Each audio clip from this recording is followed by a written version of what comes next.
Udumo kuNkulunkulu kweliphezulu nokuthula emhlabeni kubantu abathokozelwa nguye. Baba uNsibande yakubingelela ndlalifa izulu. Ngithi uJesu Kristu inkosi. Siyambonga uNkulunkulu wethu kakhulu, siyamdumisa ukuba sihlanganise futhi namhlanje ngayo lendlela. Udumo lonke luya kuyena, udumo lonke lumfanele. Ziyasondela ke izinsuku zePhasika, ziyasondela izinsuku zePhasika bazalwane. Ngitheke ngomgqibelo esiyakuona sizoya le eMelmoth kwaMagwaza. eMelmoth kwaMagwaza makukhona abayayo bamthinteke umama wakhona okuyena okhona bamazise ukuze phela azi ukuthi abantu abezayo bangakanani. Asidluleke lapho, ngicela ukuthi ngiguqe ngikhuleke sinxusa uNkulunkulu wethu abe kanye nathi ngaso lesi sikhathi. Simnxuse umoya ongcwele, umoya kaNkulunkulu abe phakathi kwethu. uJesu Kristu uyinkosi.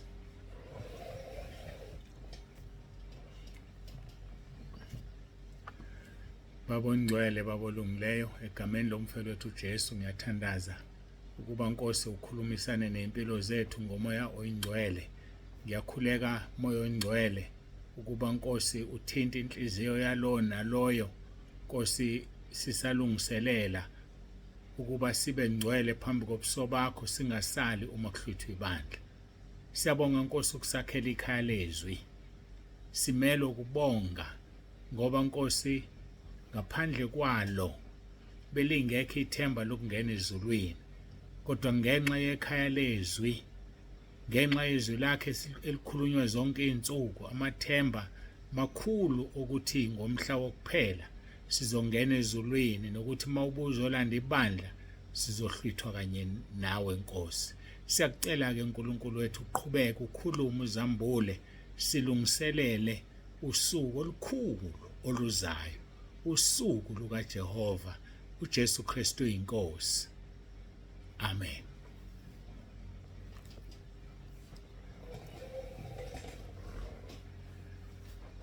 Siyambonga ke uNkulunkulu wethu kakhulu, siyamdumisa bangcwele. Akekho njengaye, akekho fana naye. Sizofunda ke izwi lenkosi sisekuyo intshumayelo yasentabeni. Inde, angazi noma soyiphusha yonke noma kuzokwenzakalani. Intshumayelo yasentabeni uchapter 5 kaMathewu, uchapter 6 kaMathewu, nochapter 7 kaMathewu. Yonke lawo ma-chapter intshumayelo yasentabeni. Mangikunika ithiphu nje engeke ngayidedela emasontweni adlule. Uma uwenza uMathewu chapter 6, 5 and 7, uyiphila lempilo ekhulunywa khona, yongena ugijima ezulwini ngoba iyona ntshumayelo kaJesu oyinkosi yethu, othi uyindlela neqiniso nokuphila. Ngeke ashumayele into engeyona indlela, kodwa uzoshumayela into ezosithatha isifake ekhaya ezulwini. Qinisa kulawo ma-chapter, ngiyakutshela mina. Qinisa kuwona. Mathewu chapter 5, chapter 6 and chapter 7. Iphelele insindiso kulawo ma-chapter. Yongena ugijima ekhaya ezulwini. uJesu Kristu inkosi. Sizoqala ke kuverse 1, sigcine kuverse 4 ngoba sesizoyishintsha inkulumo yethu sibhekane noverse 4. Kufundeka ke kanje: kwathi ebona izixuku wenyukele entabeni, esehlezi phansi abafundi bakhe beza kuye. Wayesevula umlomo wakhe wabafundisa wathi, babusisiwe abampofu emoyeni ngokuba umbuso wezulu ngowabo. Verse 4, babusisiwe abakhalayo ngokuba bayakududuzwa. Babusisiwe abakhalayo ngokuba bayakududuzwa. Siyambonga ke kakhulu uNkulunkulu wethu, siyamdumisa. Siyambonga ethi babusisiwe abakhalayo ngokuba bayakududuzwa. Ngixolise kakhulu kwaba-WhatsApp, ngixolise kakhulu ku-WhatsApp, amahiqihiqi asebekhona manje, kodwa ke siyaqhubeka. Sikhuluma ke ngoverse 4, babusisiwe abakhalayo ngokuba bayakududuzwa. kodwa kangiqedeleke inkulumo kaverse 3 yokuthi uma sithukwa umvuzo wethu umkhulu ezulwini, masizingelwa umvuzo wethu umkhulu ezulwini. Ngifuna nje ukucaphuna Izenzo chapter 14 verse 22 lapho izwi lenkosi lithi abapostoli baqinisa imphefumulo yabafundi bebaluleka ukuba beme ekukholweni bethi simelwe ukungena embusweni kaNkulunkulu ngezinhlupheko eziningi. Ezulwini bafowethu songena ngenhlupheko, ungeze umuntu ekukhohlisa, umuntu ekutshela ukuthi ivangeli prosperity leli, ungezwe nje umuntu edlala ngawo. Ngoba lapha ku chapter 8 wamaRoma verse 17 kuthiwa sizindlalifa zikaNkulunkulu uma phela sihlupheka kanye noKristu, ukuze samukele umvuzo wethu kanye noKristu nenkazimulo kanye naye. So ukuhlupheka into yabantwana bakaNkulunkulu. Okutshela ukubusa, mina ngazi ukuthi ulifunda libhekise phi iBhayibheli, umuntu uyalichatha libhekise phansi, mina ngazi. Kodwa ke baqinisa imphefumulo yabafundi oPawuli bebaluleka ukuba beme ekukholweni bethi simele ukungena embusweni kaNkulunkulu ngezinhlupheko eziningi. Igcine ke ngo 1 John chapter 2 verse 6 othi lowo othi uhlala kuye yena umele ukuhamba njengalokho ahamba yena. Indlela ayihambile, angithi sihamba njengoba ahamba yena, sihamba endleleni ayihambile, indlela ayihambile wahlupheka, nathi sizohlupheka. Kuphela lapho nje, akukho okungale kwalokho. Nathi sizohlupheka, kodwa ngeenhlupheko ezingalingani nezakhe, number 1. Number 2, ngeenhlupheko ezingafani kithina sisodwa, ngoba zizosiqinisa, zisondeza kuNkulunkulu. Amathoboka-ke abazalwane bayakhala mabehlupheka, bayakhala bathi uNkulunkulu kungani kunje. Ungakhali. Izwi lenkosi kwabaseThesalonika lithi masimbonge uNkulunkulu ngokuba konke lokhu kuyintando yakhe ngathi. Ake ngilibheke abaseThesalonika chapter 5 verse 18, kukho konke bongani ngokuba lokhu kuyintando kaNkulunkulu kuKristu Jesu ngani. So simele ukubonga thina. Kubuhlungu, kumnandi, siyabonga. Sikhala singakhali, siyabonga. Asingeneke ku verse 4 ukhuluma ngokukhala. Uthi verse 4 ke ka chapter 5 Mateyu, babusisiwe abakhalayo ngokuba bayakududuzwa. Hayi mina ngifuna ukukubuza, wagcina nini ukukhala? Ukukhala mawukhuleka, ngisho mina ukukhala kuphuma inyembezi. Mawukhuleka nje ukhale. Ungabe ukhala ngoba uhluphekile noma ukhala ngoba kububula umoya ongcwele, kodwa wagcina nini ukukhala uma wake wakhala. Babusisiwe abakhalayo ngokuba bayakududuzwa. Selithola izwi lapha ekugcineni lithi uyosesula inyembezi ngoba uzobe siduduza. Babusisiwe abakhalayo ngokuba bayawududuzwa. Ake sibheke-ke amaHubo 126 uthini ngokukhala.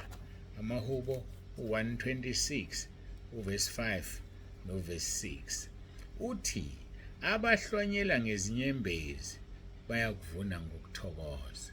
Angiphinde uverse 4 kaMathewu 5, babusisiwe abakhalayo ngokuba bayawududuzwa. AmaHubo 126 uverse 5, abahlwanyela ngezinyembezi bayakuvuna ngokuthokoza. Uhlwanyela kanjani wena? Uhlwanyela ujabula? Uhlwanyela uthokoza? Noma uhlwanyela ngenyembezi? Uma uhlwanyela ujabula uthokoza, uyovuna ngenyembezi. Kodwa uma uhlwanyela ngenyembezi, uyovuna ngokuthokoza.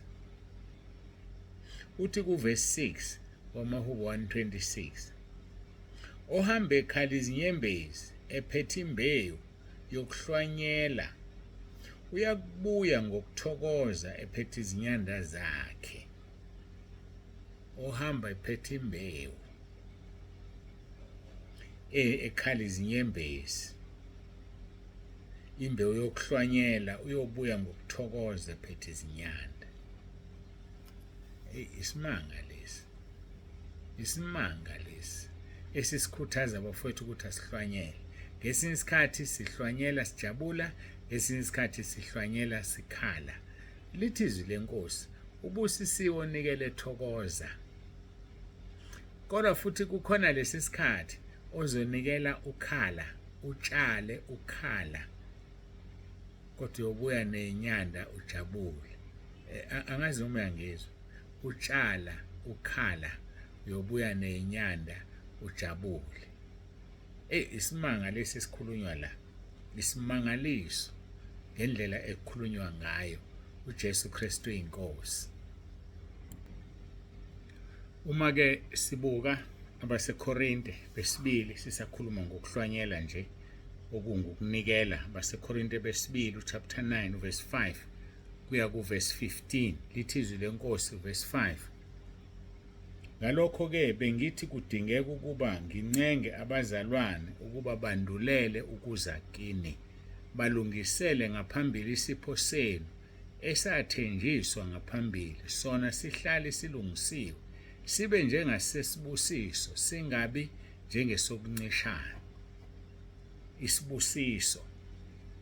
Uma abazalwane beza, uma ufuna isibusiso, isipho sihlala sesilungile.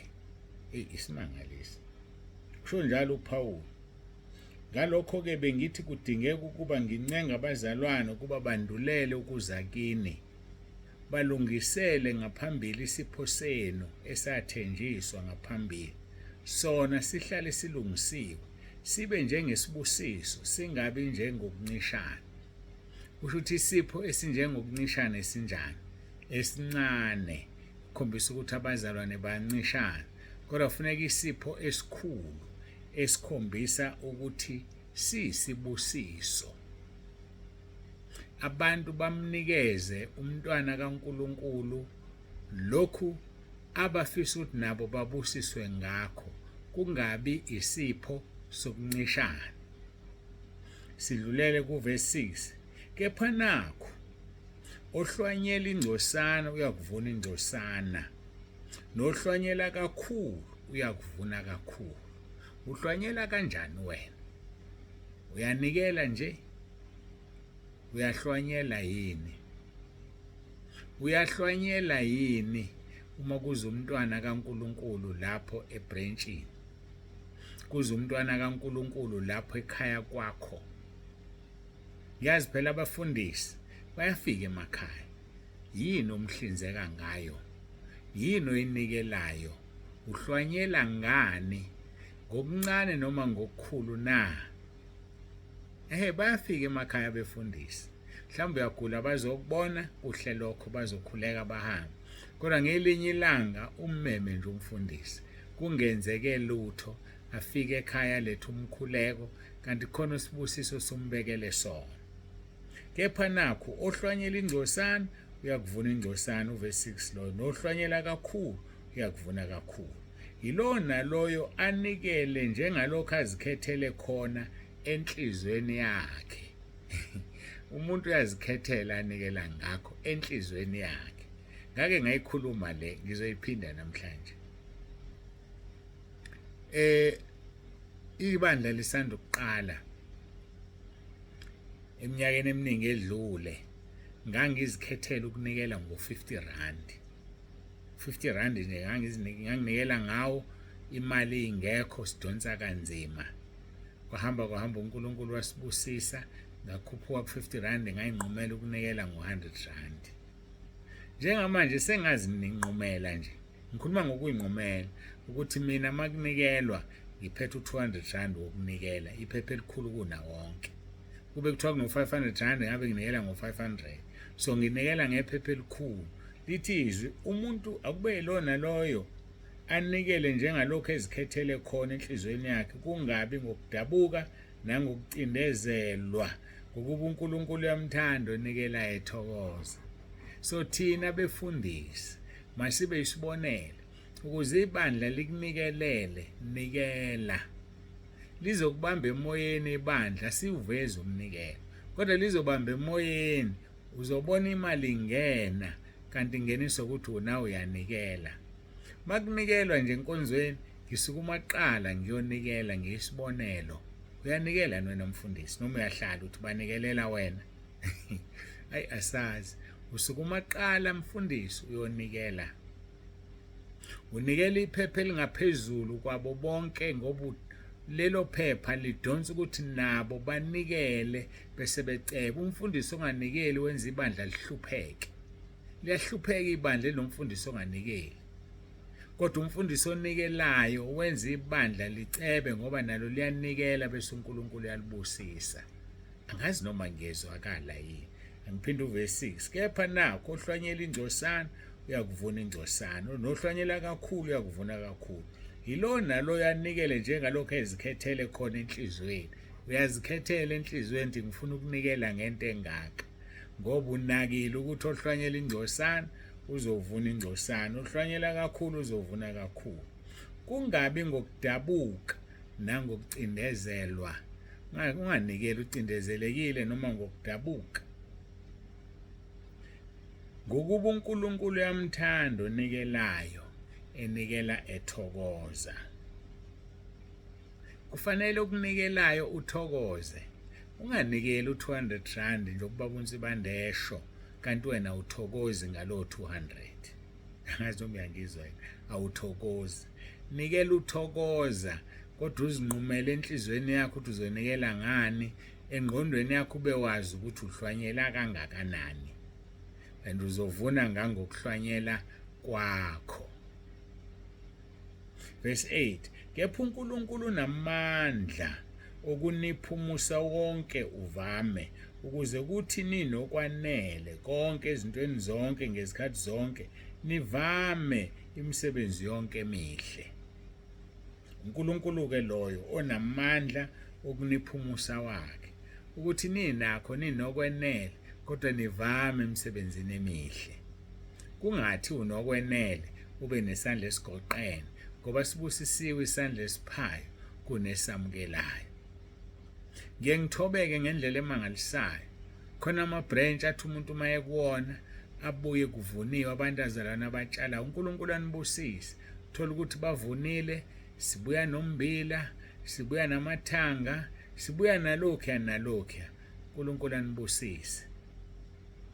Anibusise usho njalo ezwini lakhe. Wathi opha umprofeti inkezo yamanzi uyothola isibusiso somprofeti.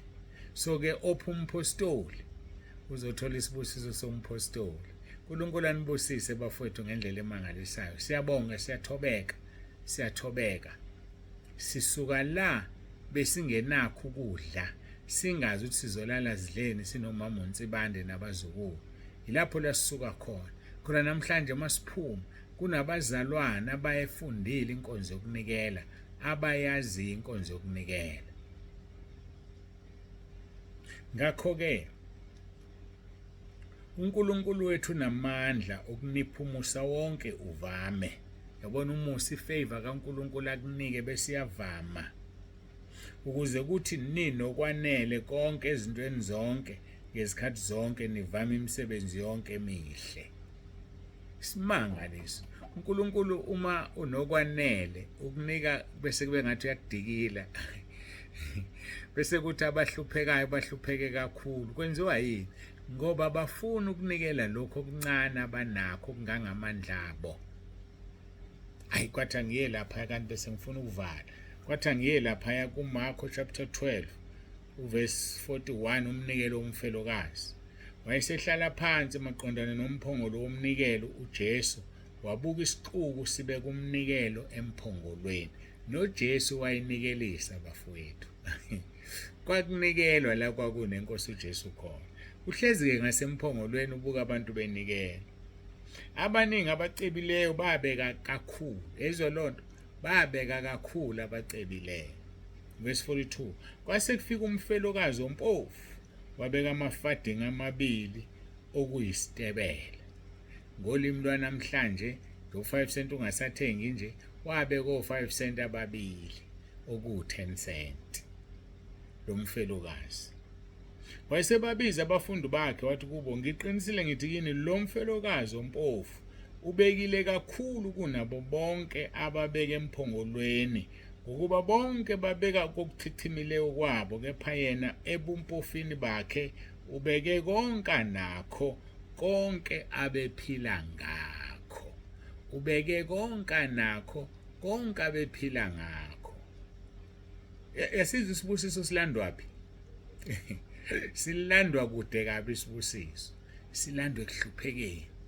Laba ababekile ngangalokho abanakho emphongolweni bayabusiseka, yebo, kodwa kubukeka kukuncane okwabo ngoba banikele bethatha engcebeni yabechithimali.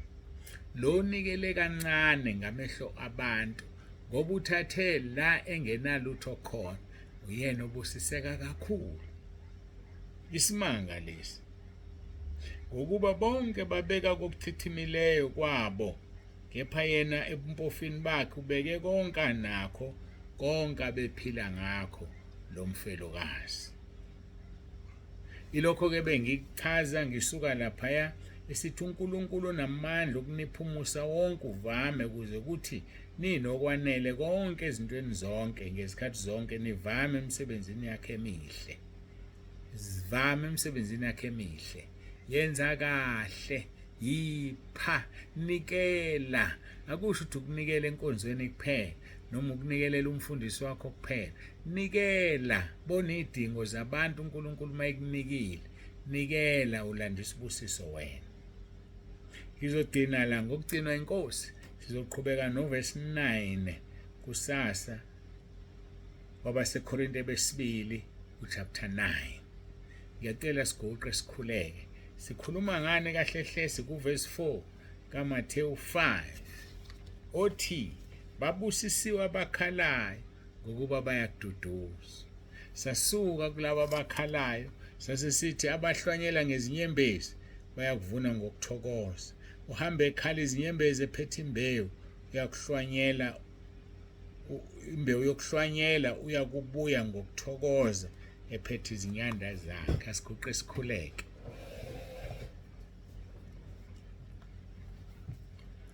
Babongcwele babolungileyo, uNkulunkulu wethu onomusa, siyazithoba phambi kobuso bakho, siyakubonga ngothando sithande ngalo. Akekho njengawe, akekho ufana nawe.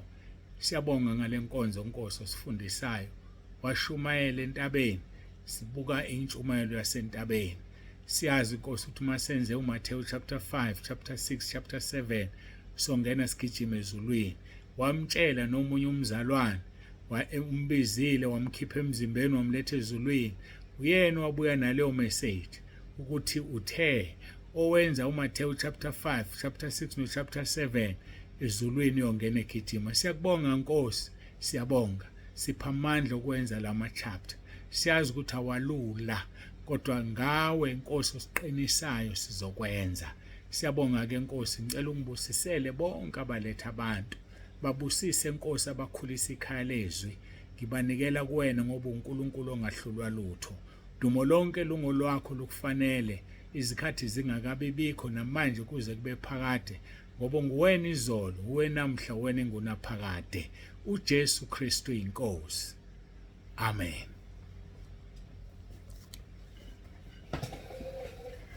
Siyambonga uNkulunkulu wethu kakhulu bangcwele, siyamdumisa. Siyambonga uNkulunkulu, uyasifundisa, uyasithanda. Baba uNsibande useyavalelisa. Uthi uJesu Kristu inkosi.